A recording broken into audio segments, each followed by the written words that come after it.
You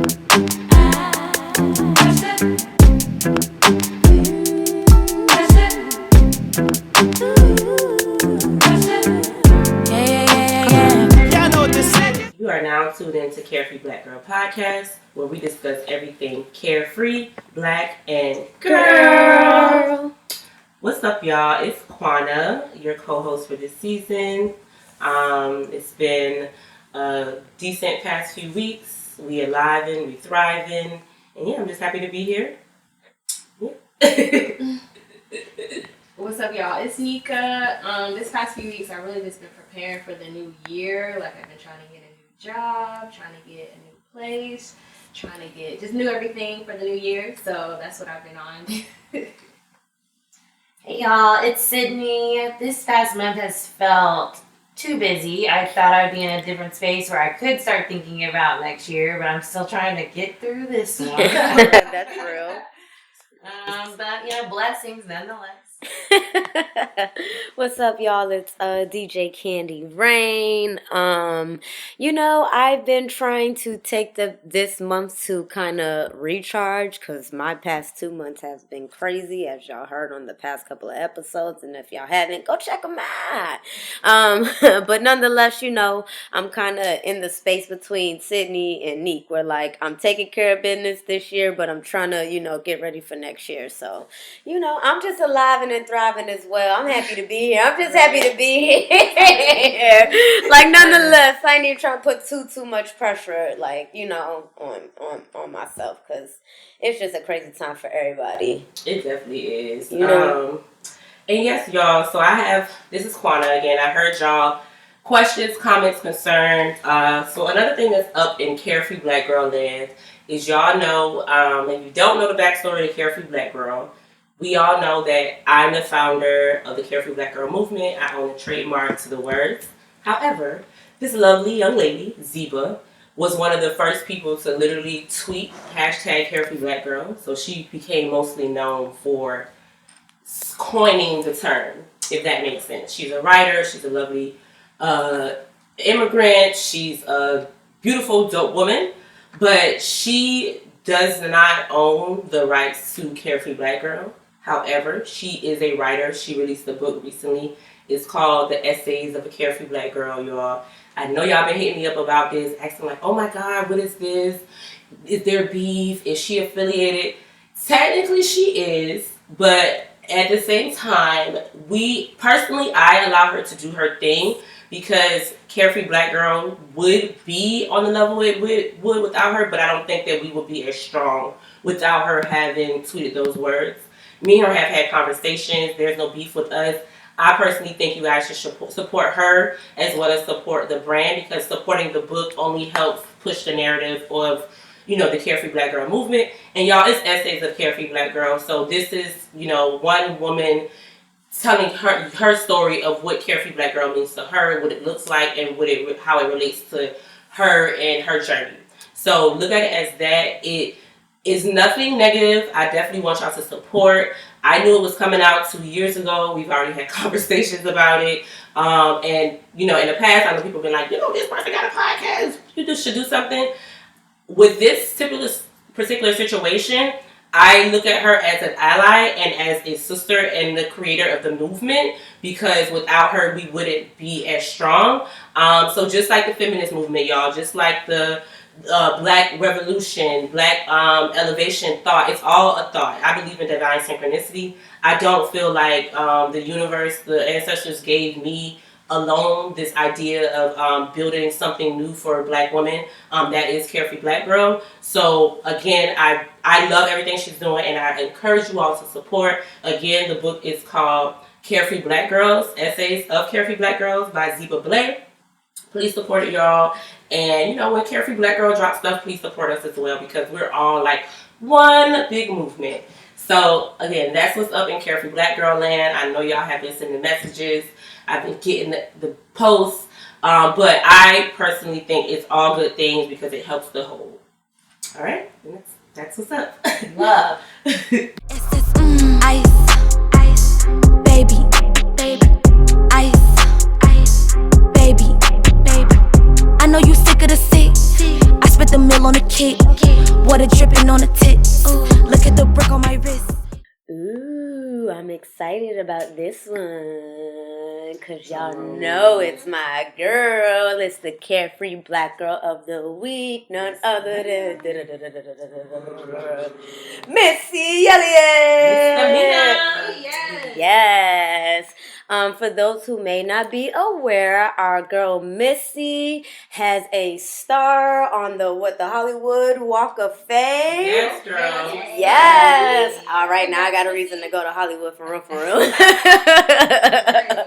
Nah, but that's super duper dope. I think it's important, and I think for a while we were all complaining about her not getting her flowers, and then she started giving them to herself, and we were like, you know what, let's join in on you and just flower you with them. And I think this is, definitely just a highlight of that. So super shout out to my girl Missy, man. I hope I get to meet you one day, for real.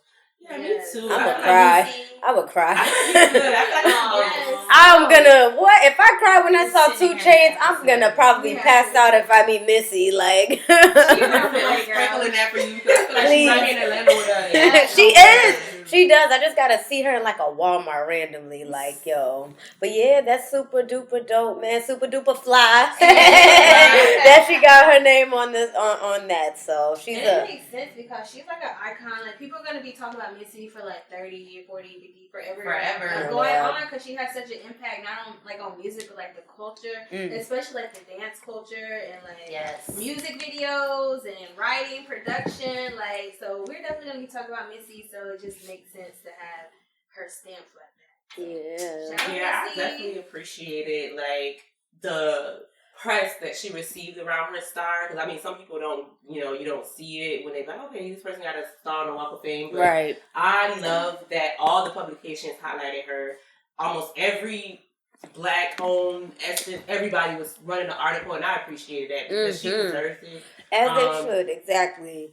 Yeah, I've been recently researching Missy and found some interesting stuff about her. Like, she, was a part of a girl group prior to making up with Timberland and becoming like I guess like a solo producer, performer act. Yeah, she was in the girl group. It was Florida. Yep. They thought it was going to be like the Wu-Ting-ish vibe. Yeah. She has 4 Grammys. She sold more than 30 million records worldwide. That's a lot. And that's pre-streaming. That's pre-streaming. Let's put that out there. Yes. People physically bought them. Listen. They had to walk, and they had to drive. Yep. And they had to go get them discs, and they had to listen. And she has vinyls as well. She's also one of the top sellers of like vinyls. And she's not like, she's like top 5. But you have like Prince and Michael Jackson who like sell like millions of vinyls a year, but she's up there. Oh my God, I need Missy vinyls bad. Yeah, I gotta Christmas go. Present. Yeah, actually, for sure. Whenever we see her take breaks, she says that she takes a lot of breaks because she has an autoimmune disorder called Graves' disease. She actually was just like getting over 2 torn meniscus at the time of the Walk of Fame induction. Oh, wow. So, whenever we see our girl looking a little different, we have to remember that she's pushing through. Extend people some grace. That's why she went away when she had that little hiatus for so long. She was dealing with that. Her appearance obviously really changed. That's why she lost all of that weight. That was part of the reason why she lost all of it. And, it was just, we got to extend people grace. And we saw that with Chadwick. Yeah, I feel like people tend to get into the physical too much.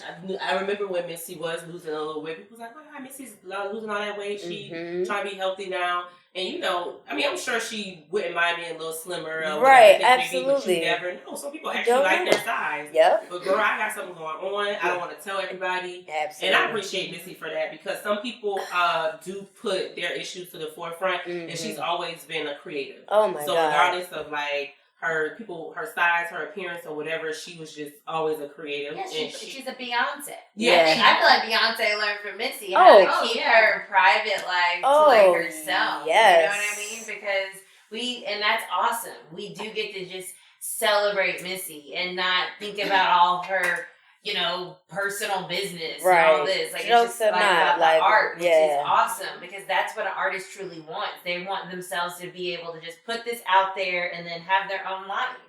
And she fought for that too. It's not like, you know, she did that and it was just the easiest thing for her. She talks about all the time how like she had to break out of her comfort zone, meaning being okay with not being the norm, right? Mm-hmm. And like not being the norm, whether it was her music style, the how, whether it was how she looked, her hair. She's in this trash bag in the video doing all these crazy things, like, you know. So I think that like if I could say, I know I learned from Missy to like just be comfortable in being yourself, whether you think people like it or not, because it's like there's someone out there who needs to see that. And you know how many people took from Missy Elliot, and if she didn't have the quote unquote balls, for lack of better terms, to be herself, like, you know, I think the whole world would be affected if you ask me. It definitely would. We wouldn't have the era of like Tear Wax and like, oh my god, you know, alt girls, even not even the creative girls. Yes. Like, it wouldn't be Lil Wayne's favorite rapper is Missy Elliot, bro. Like, let's talk about it. Like, you know what I'm saying? So sorry, as y'all can tell, I'm a big Missy fan. Like, yo, yeah. So I don't know. Shout out to Missy for getting her flowers. She deserves them all. Me, I'm super fly, super duper fly, super duper fly. Me, I'm super fly, super duper fly, super duper fly. Me, I'm super fly, super duper fly, super duper fly. Oh, that was... I think that picked up. That's cool. That's okay.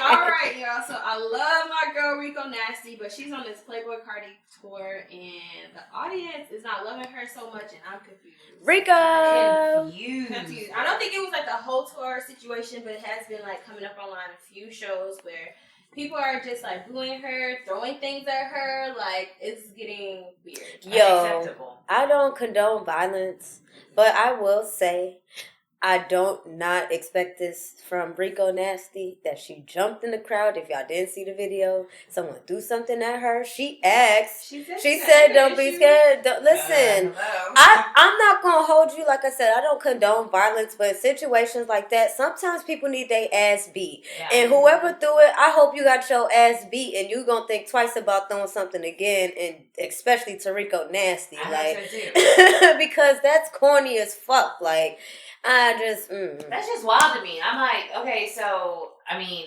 PLAYBOI CARTI. I'm familiar with his music, but is it a bad match sonically? Like sonically, no.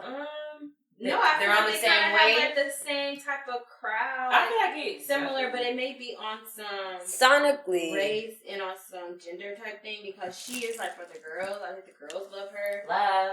Girls really love her, but his audience is more like white guys. Yeah, I was gonna say definitely in your face. Yeah, raise your bitch out, slap you in your face. Like, I love it. I feel like her and Cardi make similar music. Like, it's the crowd though. It's be a bad bitch. I don't That's know. so wild to me. I mean, Rico's one of my favorites. She's one of my favorites. Every time I see her live, I am lit. She's a great performer. You know, but we're black girls though, y'all. Like, think about it. Of course, we love Rico. Think about someone who's probably in Wisconsin, ain't never heard of Rico Nasty. You see this alternative black girl who you probably think is invading your space, which is not true. And I'm not by any way giving them any, you know what I'm saying? You get what I'm saying? But like, you get what I'm saying? So, you get what I'm saying? So that's probably, I think that's why I was like, I always envisioned Rico and Lil Uzi for some reason. I don't know why. I felt like she may have had a better with that crowd, because I feel like more of us would be going to a Lil Uzi show. We're not running to go see PLAYBOI CARTI, but if Uzi was with Rico, we're definitely going to pull up to that show. You know what I'm saying? So it's just like, I think it's a crowd situation. Go ahead. Yeah, no, to that point, I also find this interesting because I think we all do forget that the tour crowd is different than the listener crowd. Yes. And it is white teenagers. And I mean, that is a cult almost. I mean? It's almost like them boys almost be a cult. So and it's so like, I definitely think it's more of a misogynistic thing. Is what I feel, because you want to see this guy, you know what I mean, and then this girl's coming on that you don't have respect for. which that's because we see this. We think this younger generation got it, but they don't got it. Some of them don't. Some of them don't. Some of them don't. Okay, so I do have a question. I don't know. I feel like we attended shows and we saw the artists that we didn't really like, but we had like that level of respect for them. Right. Is it a thing where like you should, as a concert goer, respect all the acts that goes on, or you can just be belligerent? Like, say that. Like, okay. There is an etiquette. Yes, there is an etiquette. I feel like people lost that. That's a great question. Yeah. The etiquette to shows. It's like, girl, we gonna appreciate everything. But at the end of the day, like, her name is on the flyers. You don't look up the people, and if you come with the intention to cause her chaos, only because like. I did some research while y'all was talking, and it's been multiple shows where they either booed her or threw something. Yep. So it's like, is it somebody, trying to start a trend to fuck with RICO? Like, we need to know, because if y'all playing that dirty game, we need to play back. Yeah, I think one person saw it on social media and was like, well, oh shit, I'm gonna do it at the next show. Yeah, and then, you know what I'm saying? I really, because I viral shit in that. Yeah. It'll come out, and then now it's a thing, and you want to be that person that's.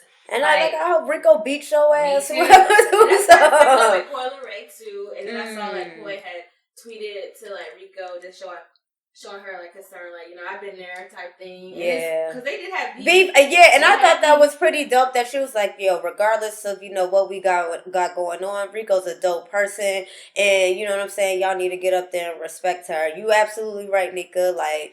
That a lot of people kind of started speaking up for her, and as they should, because I feel like it's RICO. Like she's amazing. When I met her at Afropunk, I was like, oh, she's just as cool as I thought she was. See, and that's important. That's important because you'll meet a lot of these artists. You'll love them, admire them, enjoy their music. You meet them, and it's like, ew, I like you. Right.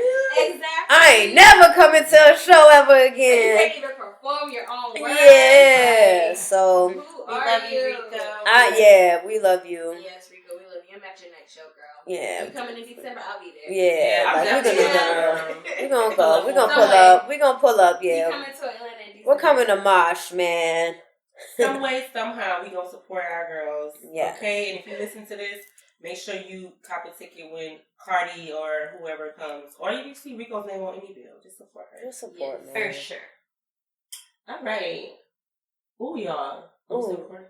Mm-hmm. Okay, so that speaking of concerts, so I know we saw the world saw the whole Travis Scott Astroworld fiasco.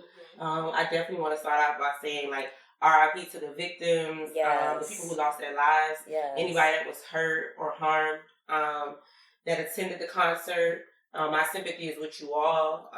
As a performer myself, I will say that there's just no excuse for anything. I just will hope that like people can go to concerts, see their favorite artists, and be safe. But yeah, you all, just to recap, that was some shit. For sure. But anywho, Travis Scott had a 50,000 person concert in Houston, Texas, that essentially turned into a mini riot and it just hellfire. He tweeted at the start of the concert, most of the tour stops of Astroworld is sold out, but we want to try to get the wild ones in. He said things to the effect of like, even if you got to rush the doors, y'all can get in. So Astroworld, as soon as it started, we saw reports on Twitter of people like rushing the doors and things like that, trying to get in. By like 7, 8 o'clock, there were reports of people like passing out. One girl started to tweet that she fainted. Woke up and she's a medic, and so she started to try to help people who were like fainting in the crowd. Reports are coming out now that the Houston Police Department, made a call within 40 minutes of Travis Scott's set telling him to stop. I don't trust the police, y'all, so this ain't no endorsement for the police. I don't know how true that is or not, but they're saying that they did call, they have a record of it, and so this had to be like at 9:40. So the show was over earlier than what we saw, but it was people reacting and coming out. So they said they tried to stop at 40 minutes. I don't know if he stopped at 40 minutes, but they tried. I thought it was, well, you're right with the police. They could be lying. They could be like, you know what I'm saying? Yeah. So I don't want to. I heard that. Yeah, they called it in, and then he continued performing for 40 more minutes. Okay. Yeah. So yeah. So no, that definitely got lost in, but a lot of people kind of have that, so that's good that we clarified. It's really interesting. We don't know, like I said, when you're performing, I would say, y'all, sometimes you cannot see the crowd. You don't know what's going on. But typically, like, when you have a headset on and they make calls or they make, like, directions, somebody on stage is telling you, like, what's happening. So, I'm disappointed that, you know, this happened. Travis Scott, I'm not going to act like I'm a big fan of his music. I'm not going to act like I'm not. I hear his music, probably got a song on the playlist here and there. It had to be him, but I do think that there is some fault here in the way that maybe he enticed his fans to behave. And you know, you guys feel free to chime in, but Astroworld, there was a fiasco. Yeah, I spoke on this radio station on Sunday as an event production specialist. Yeah, hey, okay. But yeah, so now I was speaking, and they were just asking, like, who is at fault? And I'd say it's equal opportunity across the entire board. And that starts with Travis's environment that he creates. Yes. And that also has to do with the fact that he has a microphone. He is the one in charge of that crowd, essentially. Mm-hmm. And then it also goes on with all the other aspects of the production. Yeah. The production team, the security, the police, all of those people didn't do their job effectively. And therefore, that's why this situation occurred. If everyone was doing their jobs, including Travis Scott as the artist, that could have been avoided. And that's the problem. Because if they rush those gates, you shut it down then.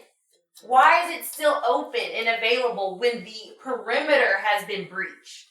That's not okay. So that starts with the production team and the security team, first and foremost. That's what I would say, like, production, the security for sure, because it's like, how much security do you really need for 50,000 people? A lot. Way more than what they had. Yeah, I just cannot. And we've seen this whole year, all these festivals having overpopulated, so it's like, you knew this was going to happen. Like, we haven't been to shows in a year. Like, people want to go to Astroworld, and it's all ages. Like, that's what got me. I'm sorry, y'all. I think that there was a lot of fault on the, like you say, all parties involved. Yes. Whoever okayed this all ages event with 50,000 people there, like that. So hold on. So I heard that. Excuse me. The event originally wasn't supposed to be for 50,000 people. The event was supposed to hold a couple thousand less than that, but obviously you had the people who snuck in and things like that. Mm-hmm. So, you know, like y'all said, from up jump, that puts folks. So I'm gonna be real with you. Travis Scott had 49,400 and something tickets. So so they knew this was going to be a 50,000 person event. So okay, so maybe so, but I don't know. I know he sold, it wasn't like a lot of like. It wasn't. It was like they said a couple dozen people snuck in. Like, you know what I mean? Well, no, it was plenty. It was there were a lot of people. Even if it was 400, you already sold 49,000. Exactly. Yeah. See, I don't know. I gotta see that number because that's fucking wild. They said that they only had about 2 to 4 ambulances on site. That's dumb. The only reason in Brooklyn that Carefree doesn't have to have an ambulance with 1,000 people is because the precinct is right there. Typically, you have to have at least one, ambulance. You got to have a certain amount of cops per people. Exactly. It was badly staffed. See? Yeah. People were obviously money hungry. Yep. And I think that there's fault on multiple parties. Like you said, Sydney, before we get to the artists. And that's what I was going to say, too. Like, the artists literally, sometimes when you perform, I remember when we performed with Megan. I pay people to take care of this shit. I just could not see. I could not see the crowd. I just was performing. Oh, absolutely. Yeah. I was performing, boom, boom, boom. If I saw one little eye at the front, I'm looking at you, but you really, sometimes you can't see what the, however, sometimes when the stage is set up. You're the artist. You're supposed to be up there performing. And not for nothing, there's 50,000 people. And to be fair, we're all eye level. Nobody is raised. So you can't tell what's going on in the back of a show. Like, you know what I'm saying? So when I hear things like there was only 2 or 3 ambulances, like even if there was less than 10 ambulances on deck, that's dumb. Like that, I think as an artist, because I'm an artist, I pay people to take care of things and make sure these things are in place. You know what I mean? Right. So again, I'm not placing the blame just on them, but it does start somewhere. And I hope that this can be a unfortunate, hard lesson, learned, and that these shows going forward, when it's these big old crowds like this, and know that we could not be playing and risking people's lives like this. Because that's not fair, because it's a Travis Scott concert. How is there not double the amount of ambulances? How is it not double? No, to that point though, why? And that goes back to Travis. Why would they need to have double? Well, that's not fair to the artists. There's a lot of rock stars. But this is the other thing that I was saying. This is the other thing that I was saying. It's also on the fans. Yeah, okay, cool. Fans are, when I say everyone has equal blame, quote unquote, the fans are included in that. Because you gotta watch the person beside you, and you have to care about humans. Yeah. You have to be a human. And if you're watching an ambulance trying to get through a crowd to help someone, I'd be so pissed, boy. I would have to knock you out my damn self. Like, get out the way. That was so bad. But that definitely, it falls down to human decency. Yes. One, I'm sorry, y'all, I just wouldn't have taken my child to a Travis Scott concert. I personally feel like kids have no place at these large concerts. Maybe a festival, maybe. Well, it's a festival. Technically, it was a festival. Okay, well, I'm just playing, because I'm at this point, there's a 9-year-old in a coma from impact, and that shit, it just makes me sad, because it's they have pictures of this 9-year-old in the mosh pit. Yeah. You know what I mean? Smiling before they got hit. And so it's I wouldn't even. Maybe he was just in the crowd, and that's how crazy. Yeah, I wouldn't even. So I definitely feel like we gotta just pray. They're gonna change the rules. The rules are being changed. Yeah, I definitely feel bad for Black artists. And, because there's always that one nigga that's used as an example for everybody. And that's true, but that's unfortunately reality, and that's already the case. Mm-hmm. Venues already don't like rappers. Right. Yeah, okay, well, they about to that for people to say no, please. They've been like that. They've always been like that. This will be maybe something they can point to, but it's not changing the behavior that they're already doing. Yeah, that's true. Nah, but it's definitely they're gonna feel like they got some leverage when situations like this happen if you try to go do something. You know what I'm saying? Mm-hmm. So y'all just gotta, the creatives and the artists just gotta be smart with situations like that. And if you're an artist or someone who's into this realm, take notes and, pay attention to stuff like this so things don't, Safety first. Yeah, safety first. And always put people's safety first, man. That's Buddy got over 50 lawsuits that he finna have to deal with. More than that. As I said, over 50. That's the minimum. And that's what the hell happened to us. So good luck, Astroworld. Right. They freaking tweeted. They made an Instagram post, and I was like, yo, take this down. Because you're taking me back to 2019. Yeah. Whatever year that was. But anywho, just to wrap the Travis Scott conversation up. So the media, Black Twitter, everybody's upset because he's partnered with BetterHelp. And BetterHelp, they provide counseling service to people. And essentially it's a partnership for Travis Scott. So they offer him a certain amount of money to get his fans to sign up for this site for free or whatever the case may be. And people are disgusted because this just seems okay, you've partnered with this organization, you're going to get money, and that's how you're going to pay people off. Everything is not a PR moment. Everything's not I get people trying to flip this stuff, but everything is not a moment to get more money. But y'all know who he's in bed with. He's in bed with the KKK. That's what I was about to say. So it's always a publicity stuff. Some people lost their lives. Who's in bed with the KKK? Oh, the Kardashians. Oh, I was just making sure. Okay. But he might as goddamn well. Okay, because I'm like, hold on, did I miss something here?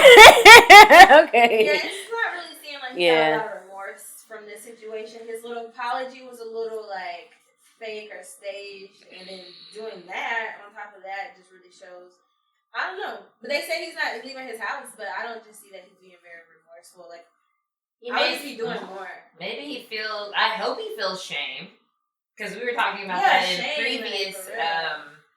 a previous podcast about how shame is something that people aren't experiencing. Oh yeah, you're right. You're right. I'm hoping that there is a level of that, but and that's the other thing. We can't assume how someone truly feels in their heart. Mm-hmm. Like, there's no way that in his heart he's okay that people lost their lives at his show. Like, I don't believe that. Yeah, I don't think so. And like, even from my experience, and thank God it wasn't that severe, but the guilt that you also feel, like, that is something that he's working on too. So we have to also extend him grace. Mm-hmm. And I just think that that's why celebrity culture is so scary, because their humanity gets taken away from them. And now all of a sudden he's over here sacrificing lives. Yeah, that was, and like, so many opinions right now. I just, so many, like, theories. So the thing that is, and here we were talking about like synchronicity and all of that stuff. He released the track earlier that day, so that's what really got the conspiracy. Track that day and the was promo fire. I literally put it on my playlist. So it's like, and it called Escape. No Escape. Escape Plan. Escape Plan. So when you have, I get why there was conspiracy theory. Like, I get it. It made it so easy. Yeah, I mean, I didn't listen to it. I didn't. So good, but it's like, it makes you think. Yeah. I saw that video of that boy in the car. He was like, it felt like hell, bro. Yeah, I was like, oh shit. Like, every time I listen to that song, my mind goes back to that. I know it's easy to do that, but we also create that. I don't know. I think it's just one of those things. As humanity, we get to choose how we want something to be. Like, we literally create reality. Yeah. So if we want to see it like that, like he put this song out and this happened, his thing, then yeah, that's true. Or it can be, that's why it's scary. That's why the internet is scary, because it can get everybody thinking a certain way, and now it just makes sense, right? Yeah, it does. And there's nobody but that's why I was just saying, like, to kind of go back to what you were saying, that's why the conspiracy theory people was going crazy, because it was almost like this is an alley-oop, like, could it not be? But I don't think that he's out here sacrificing people, and because how is he gonna get rich if he's killing his fans? Like, he made $1 million off of Astroworld in a day or something, and more than that. All of that with all these lawsuits. Again, but you think he did that on purpose? They gave him $3 million. So now we have that out there. So it's tough. Anywho, regardless, if you know somebody who went there, and we're sending our love and condolences to everybody. Yes, it's fucked up, and I don't wish that on anybody, any artist, anybody, any curator, any fan. No. Yeah. Be safe, y'all. Please. Blessings. And my niggas, they gon' bust. Yellow diamonds on my wrist look like a bust. You could try that shit with them, but not us. Girls, so continuing on with our hot topics, popular culture, and the whole nine. Recently today, it's Monday the 15th, we find Danny Lay is into it with the baby and his baby moms. They have a little bit of drama over there. I don't really have enough information inside or energy to go into it. It's the energy for me. It's too deep with them. The last time we heard about Danny Lay, she was coloring. Yeah. The last time we heard about the baby, he was homophobic. Like, it's too much. Blah, blah, blah. We're going to just skip them for now. But if y'all want to know more about the situation, please look it up. Give us your feedback on that. I just feel for her. I feel for any new mom. I feel for anybody dealing with relationship problems in the middle of a pandemic and all this crap.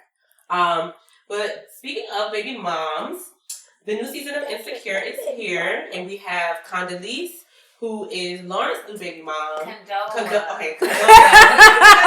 Yeah, I'm like, wait a minute, that ain't right. Who is Condola, who is Lawrence's baby mama. Says Condola. I'm crying. But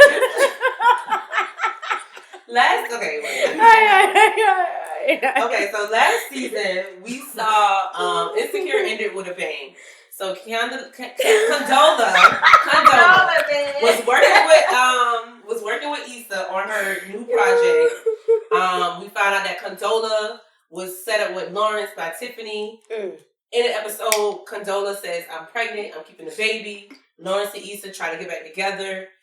That's where we end. Oh my God, are they going to be together? Right. This season kicks off. We see the crew kind of back together, trying to be cool again. You got the girls at Stanford with Tiffany's husband. I can never remember his fucking name to save my life. Stan. I don't know. Is it? I don't know. He went there with them too. He went to school with them too. Yeah. You know what? I like him. Because he ain't trying to do too much. I like him He too. just supporting his wife. I like him. He's a voice of reason. He's a voice of reason. Yeah. Good. You know, they, what happened in episode 1? Yeah, please recap, because so episode 1, they're going back to college.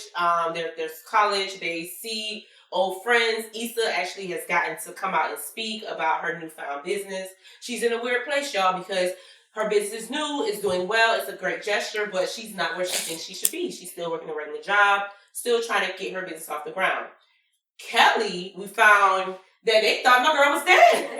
Like, they got all these type of obituary, like I was a little confused Kelly, about that. They thought she had died. Like, how does that happen? I don't know. That is so crazy. That's fucked up. That's fucked up. Like, but I think I have a question about that later on. Make sure y'all remind me. I got so we found out they found out Kelly's dead. People were saying stuff like, "Oh, she had a beautiful smile. Her laugh was great." Da da da. And then, you know, we kind of get a little bit more insight on Tiffany and Stan's relationship because she was Derek. Derek. Oh, Derek. Derek. He was like the one who always liked her. You know what I'm saying? So he got the girl, basically. Yeah. And he was, you know, so that was a good, you know, thing. And then Issa and we in the crew, we link up with our old homegirl. What's her name? Who knows? Cheyenne. Homegirl Cheyenne, who they was college friends with. We link up with her, and the girl sets my girls up to be robbed. And we realize that Issa wears bad shoes. So they didn't want her shoes in the robbery. So that was episode 1. Right. My question for episode 1 before we move on: what if you died and realized like that people thought you were like a joke? I hope they think I'm funny. Honestly, I feel like people just think I'm funny anyways, and I be dead serious, but so I've already felt like that. I just feel like people just think I'm funny. I'm haunting y'all. Say she was a hard worker. She had a dope brand. I'm I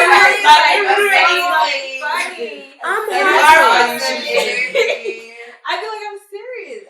I mean, like, that's just my reaction to the situation. They just be like, "You're funny." It's just their response is entertaining. It's not that they don't take you seriously. Okay, yeah. I'm that haunting would be folks. Really deep. Like, I don't know how I would feel for real because it's like, Bitch, I ain't no joke joke. about me. Or, Right. I ain't no joke. The fuck? This ain't. But that's all they remember. Like she had a nice smile. That's cute. Like no key things. Like I live a life to. She like bowling. Nobody said any of those Right. things. That's exactly what she was at the end of that episode. Yeah. Was the biggest storyline mover is that she started her podcast to podcast. let people know about her. Yeah, Right. so she wouldn't just be the extra person. Right. You know, the comic relief. Right. And I think that's finding her purpose. I think that was about that too, because you know, as her story arc has grown, she has always been that the joke or she's the laughter or whatever, and we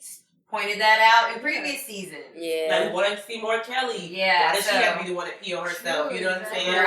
I wonder if she's gonna get her own show. Like a come to Jesus moment when you come to your class reunion and they think you're dead and you're like, wait, but maybe I haven't lived yet. Right. Ooh, do y'all think this is going to be the end of Insecure? We want to get into Secure. Yeah. Secure. That'd be cool. What if everybody's like finding their footing? No, but that's because I'm like, what if like a lot of people Yeah. do say that they want to see Kelly, so that's why I was like, what if they're setting her up to like maybe get her own like spinoff show or like something like that. That you would know? be hilarious. You could, because you know, I feel like maybe it could potentially. Sometimes art imitates life, so it could be like a weird thing. It kind of goes back to all her jokes that she was that talking she about, had. all the little side things she was talking about, and then actually shows the experiences, especially with all the dudes. Yeah. She's like, oh, I thought that was my boyfriend. So I want to see her interact with a guy for real. Yeah, she's like a little player apparently. So we'll see. I don't know, but yeah, she was like, ooh. I like when you have those sexually liberated girls like of all sizes, and they're not like this was I'm thick, bitch. I get to end, please, and I can choose, and I can That's right, baby. Okay, but moving along in the Insecure topic, so we get into Issa and Molly's relationship. That's coming back together. Yes, yay. Yeah, it's like they're rekindling. In the second episode, we have Issa who is putting on it's a year later. The second episode is actually a year later. And it starts where Issa is into her career. She's starting to get bigger sponsorship. Hell, she works full time on this thing, and she has a project where she presents an artist from the underground to get a mainstream opportunity. So in this particular episode, she's working with this artist, Crenshaw, who is an ex-con. He is a designer who hires recently released people and things like that. So he's presenting this whole big fashion experience, and Issa's challenge by her sponsors to basically make corrections to his show, because I guess, like they always say, it's a little too black. You're niggering it up in here. Let's calm down. All right? Basically. So that happens in episode 2, and then it raises this question of, we all are in business, y'all. At what point do you say, I'm going to do what's right for the purpose over the paycheck in business?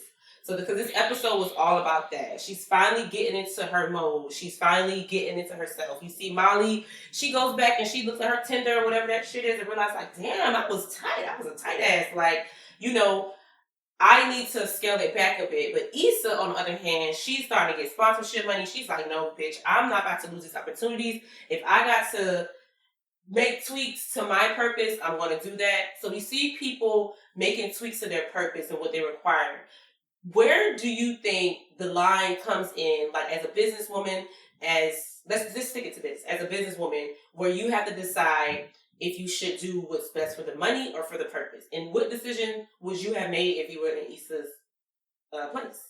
That's my question for all of you. I think it has to do with just your own personal what makes you feel at peace. Peace, yeah, like your moral compass. Yeah, what makes you feel at peace. Because if you do something and now you feel agitated and out of your zone and not comfortable with it, that's going to cause you more stress. Yeah. So even if it is passing up a check, I'd rather pass that check up than be stressed out. Mm-hmm. Or if it's me standing on principle, I'd rather stand on principle than sell out. Yeah. So that's just I got to feel at peace. Yes, for sure. That's what I was going to say. Once I start to feel uncomfortable or shaky, I'm definitely going to have to reevaluate. If we can't come to some agreement, then I'm just going to have to let it go. I'd rather choose peace for sure. Yeah, that was what's it. Once you figure out how to make money, you can make it again. You can make, right. I totally agree. Yes, you can figure it out. Yeah, I think that's well said, and I think because of that, I don't know, I guess peace was the best word, because I'm the minute I feel like I'm disrespecting myself is the minute I'm like, nah, I can't do this. You know what I'm saying? Am I gonna regret this? It looks good right now, but am I gonna regret this decision? A month from now, a year from now? If so, then I probably don't even need to do it. So right, and that's what ended up happening. She felt because it turned out positively. Yeah, it did. Because he did. The artist ultimately like made the decision to do what they wanted. And I know in her gut she felt bad about it, but she was like, "Fuck, like I don't know, like."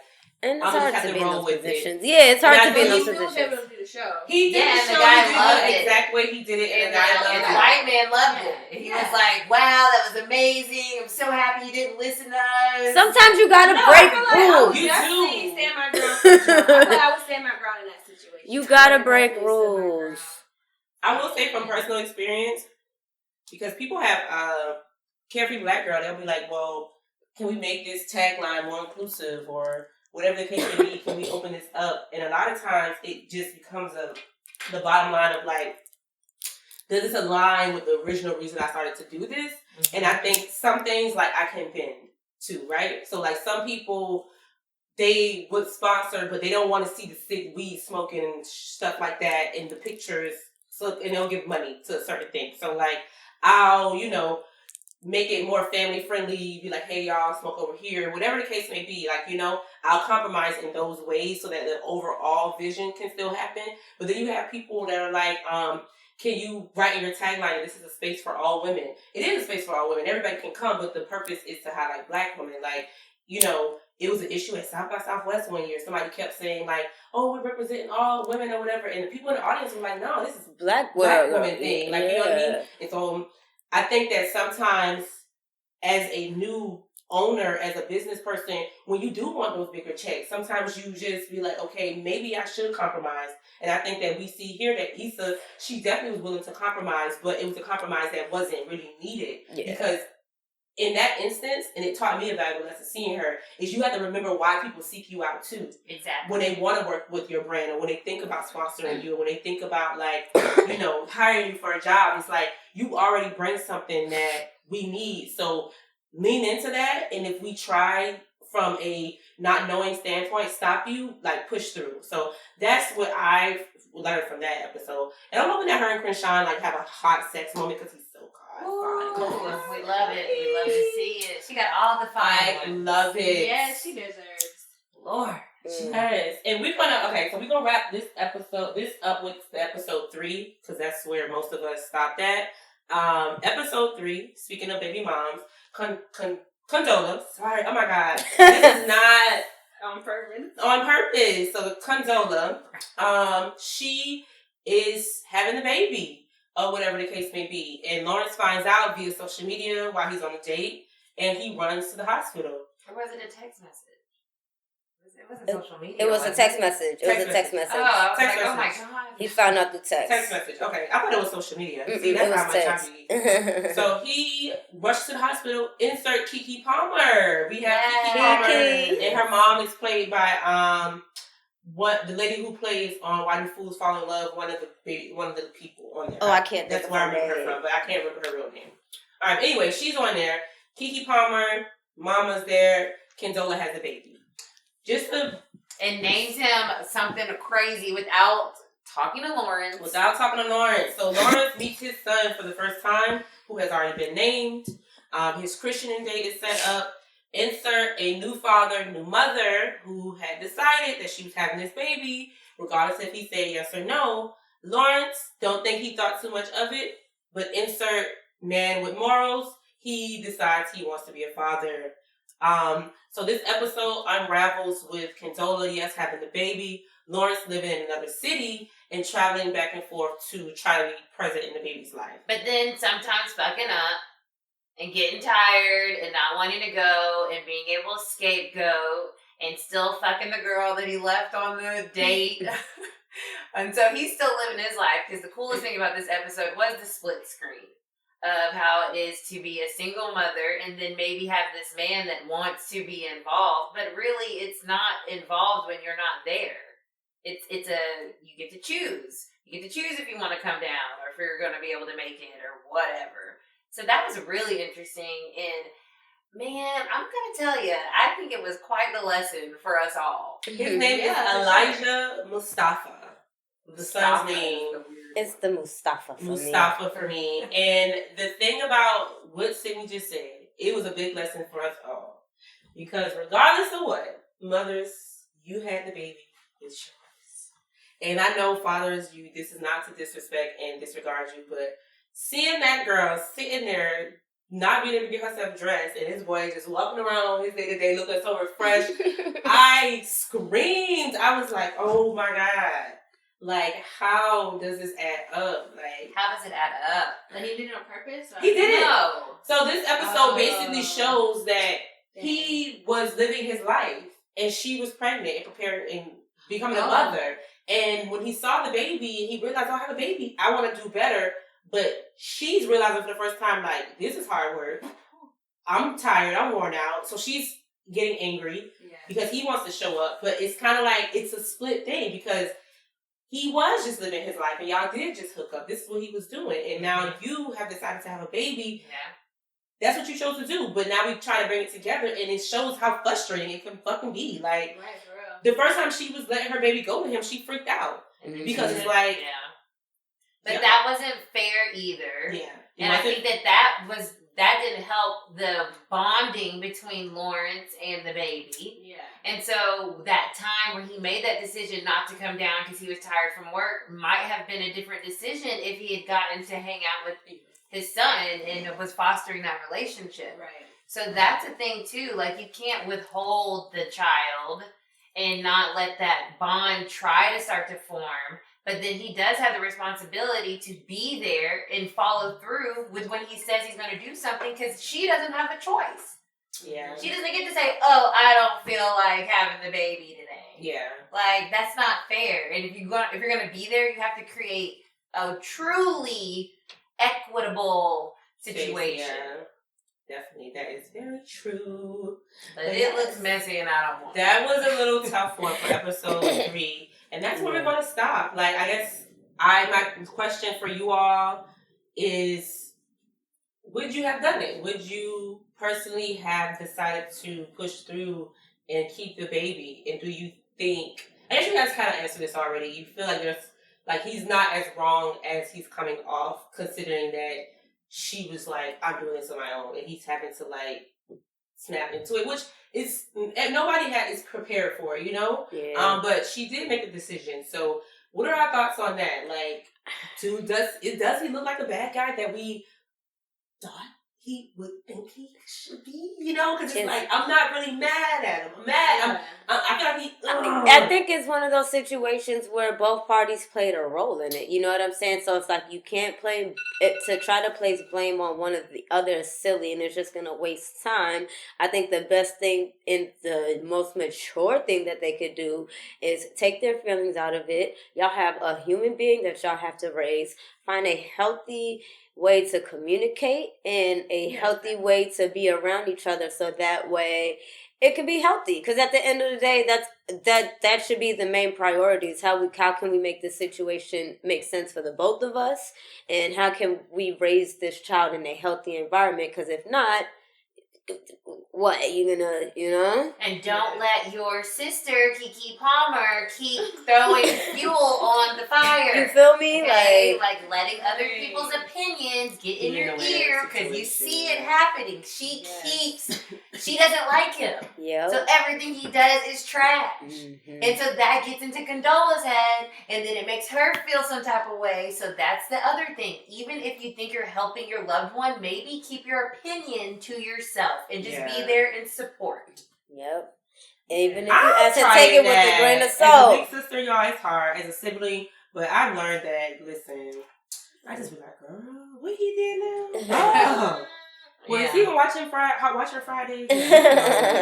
You feel me? Yeah, I don't know. I think, if I was in that position, I think that's how I would at least try the best way to handle that. Because any other option seems like it's about to be a headache. Yeah, I mean, I'll at least give him a try. I'll at least give him a shot at trying to make an effort. But when you see that consistent behavior of like things falling apart, oh, absolutely, you can't as reward they get that older, behavior. you know, then I'll probably be more on like, okay, this isn't working out, or something really needs to change. Right. But I feel like it's early stages right now. They both got to figure it out together. And if I was in a situation, I would hope that we can, like you said, communicate and we can like figure it out. But no, and I feel like too, you gotta be. I'm glad I'm not a baby mom. Yeah, you gotta be I don't know. I mean, it's probably easier said than done in some situations, but like maybe initially he didn't want to go through with it, but you know, trying to be there now and step up or figure out how he can be there. You know, people have a change of heart, and you shouldn't necessarily punish them for that either. Like, at least I'm choosing to be here now. I can choose to stay away. Yeah. You get what I'm saying? Good way to think about it. Because it's like, how many people do we know that, you know, shit. So it's like, so yeah. But I don't know. I watched this past Sunday's episode. I can't wait for y'all to see it. So we can talk about it. But yeah, Insecure is coming in hot. Coming in hot. I got to see it. I'm a vibe out today. Hey, I'm a vibe out today. Away. I'm a vibe out today. Away. I'm a vibe out today. 'Tis the season, you guys. It is the fourth quarter, which means it's holiday season. And that's a lovely time. But it can also be a very stressful time. For me, I'm going to be honest. I think that as I'm in this weird, trying to get my personal life together, the holidays are just not fun for me. It doesn't excite me. It makes me feel stressed out. It makes me feel like all these obligations start popping up and you got to be happy and all this stuff when you're just trying to get yourself together. So with all that, you know, I try to figure out, like, how am I going to keep myself together and maintain my sanity and not lose it during this time period. So I think with me, and I'm interested to see if you guys have any mechanisms. Obviously, I'm going to continue meditating. I'm going to be super vigilant about that. Just to keep my peace. Once again, there's peace again. Common thing.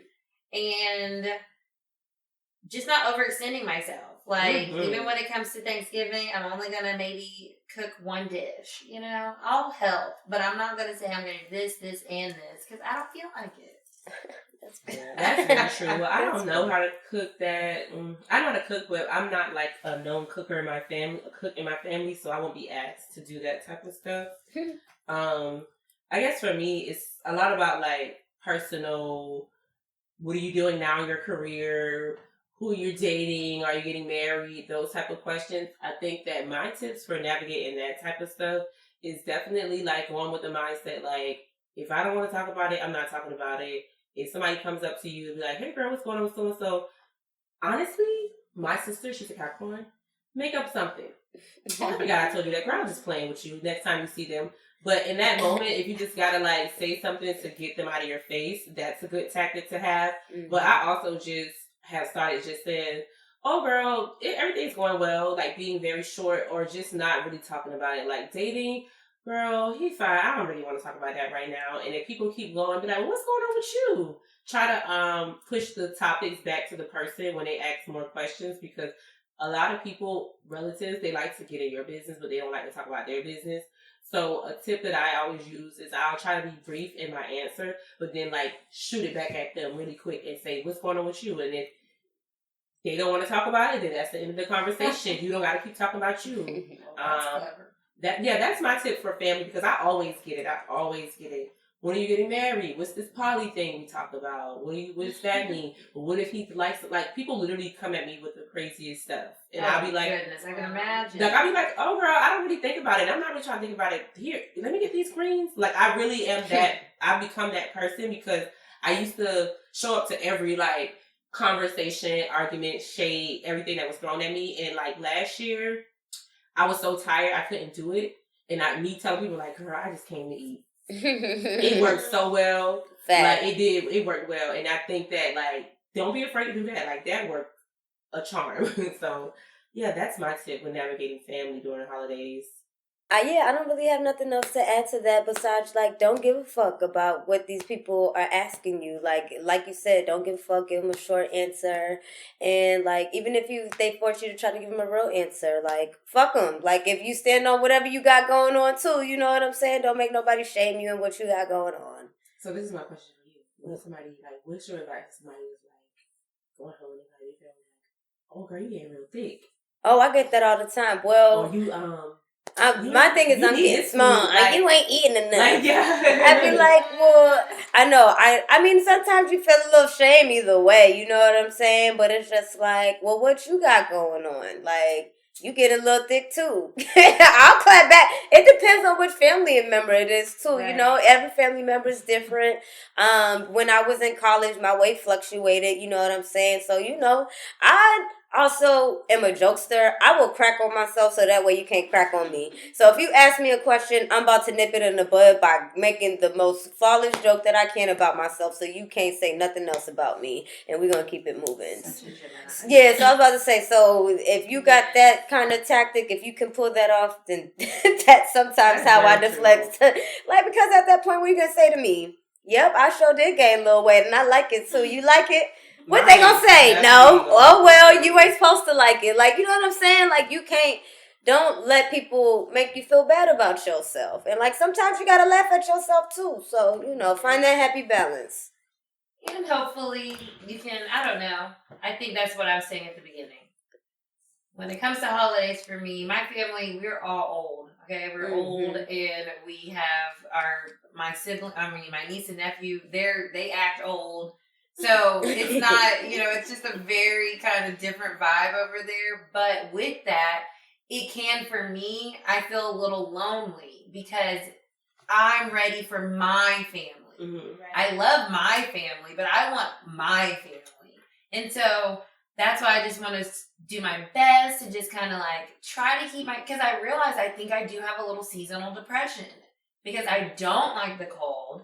I don't like how dark it gets so early. I do need the sun. I already am vitamin D deficient, so I realize I don't go outside in the winter because it's cold and plus the sun, there's no direct sunlight. So I'm realizing all these things about myself, and that's I'm like, oh my God, for the first time I'm self-aware. I'm like, the holidays are not fun for me. Mm-hmm. And so it's like just trying to continue with my routine. Exercising is going to be the main thing. Yeah. And so, yeah, we'd love to hear some tips, Candy. Got you. So we can, keep because like we talk about, your mood is also in alignment with your exercising. And you can boost your mood just by exercising. 15 minutes a day. Literally. And so, I have to keep doing that because I will get into a little slump and feel all wow. I think that's definitely, so if I could be transparent, I was kind of real busy this past, 8 weeks between September and October, and I didn't really get a chance to work out, and I felt it. And, these past 2 weeks, I've been trying to get back on my workout regimen, and today was, week 2 of it, and, baby, my mood has just changed.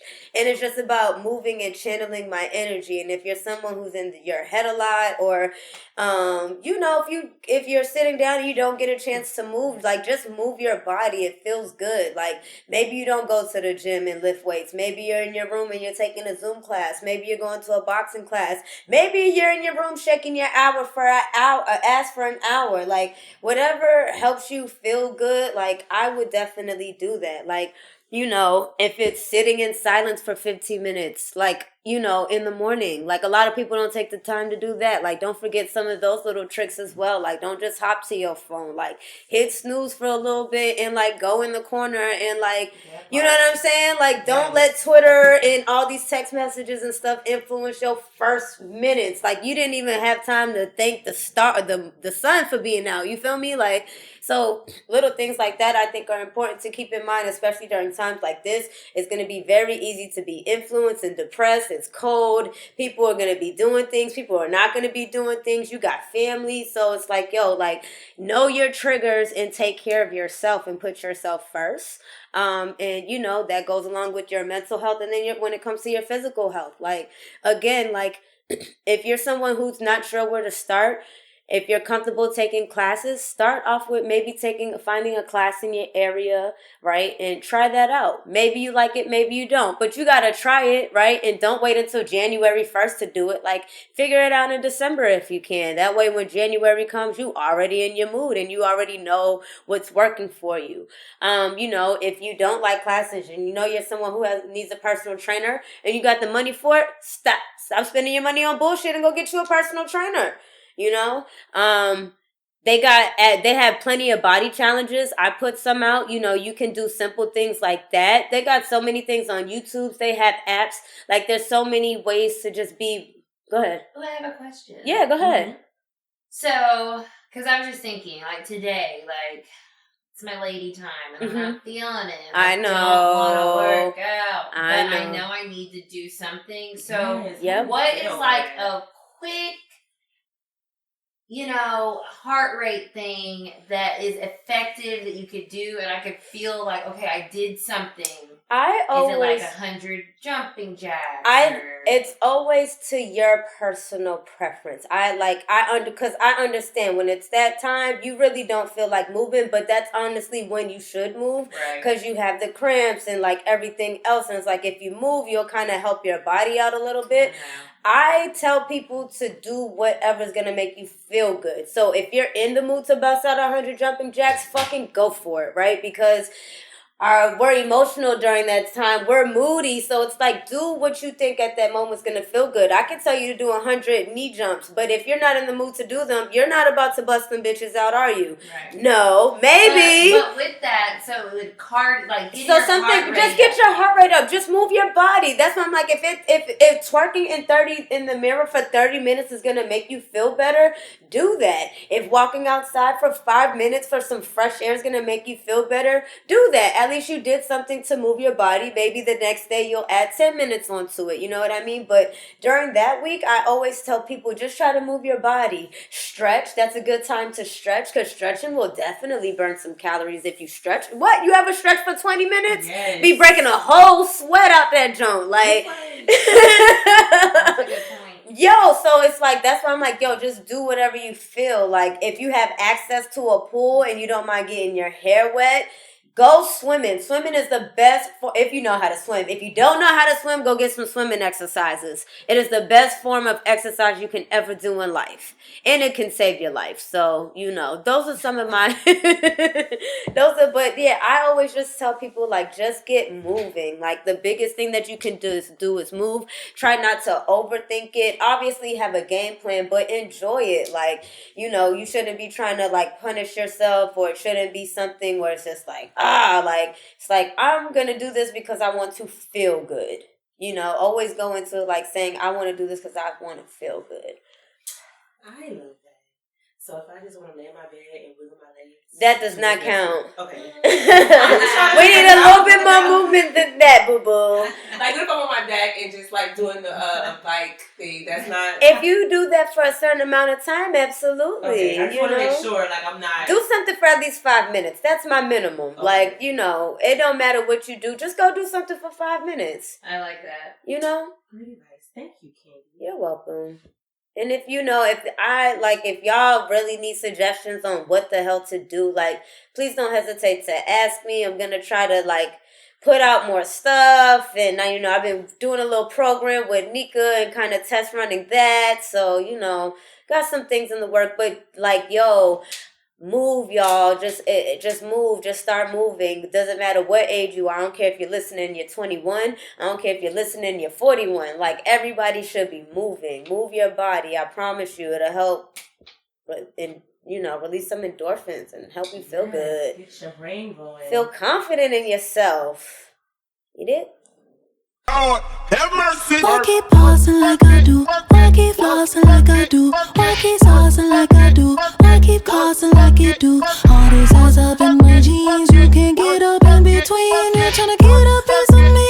I can teach you a couple things. Alright, y'all. I hope you enjoyed this episode of Carefree Black Girl. This is Sydney. You can follow me at Sydney, CIDNEE_rich on Instagram. You can follow my tarot and meditation page at Arcana, ARCANA.ATL. And you can book a tarot reading with me at experiencearcana.com. I love it. I gotta really take advantage before the year is over, because I'm not gonna lie, I've been scared. I've been running away from the stars. I don't even know why. I've been because watch when you do my reading, you gonna understand why then, girl, because the stars is a mess. Anyways, before we start going to astrology. What's up, y'all? It's your girl, DJ CANDYRAINE. You can follow me across all platforms, especially SoundCloud. Please come follow me on SoundCloud. It's my CANDYRAINE, Twitter, Instagram, SoundCloud, all that good stuff. And also remember, on Tuesdays and Wednesdays, 3 to 5 p.m., you can listen to me DJ live and talk about some of these topics as well on sparkfmonline.com. It's Nika. Be sure to follow me at Carpe Nika on Instagram, and follow my blog broketodope.com on Instagram and broketodope on Twitter. Alrighty, y'all. It's Quana. I can be found at Quana MC on all social media. So that's QUANNAMC. Make sure you guys stay in touch with us. Carefree Black Girl has a holiday party November 27th. It's free, but if you would like to support us on tour next year, feel free to purchase a ticket. The ticket comes with anything from a tote to a t-shirt, so just know that you're going to get some swag. Also, be sure to meet us on November 30th. We'll be partying at the Pose with the New Georgia Voter Project. Check us out. We're going to have a few locations throughout the city. And later that night, we will be partying with Red Bull at this Sound Clash event. Yep. So be sure to follow Carefree Black Girl to keep up with all the information. That is CarefreeBlackGirl_Inc. on Instagram, at CFBG Pod on Twitter, and you can also go to our website, CarefreeBlackGirl.com, without the I. Thank y'all. Later. Bye.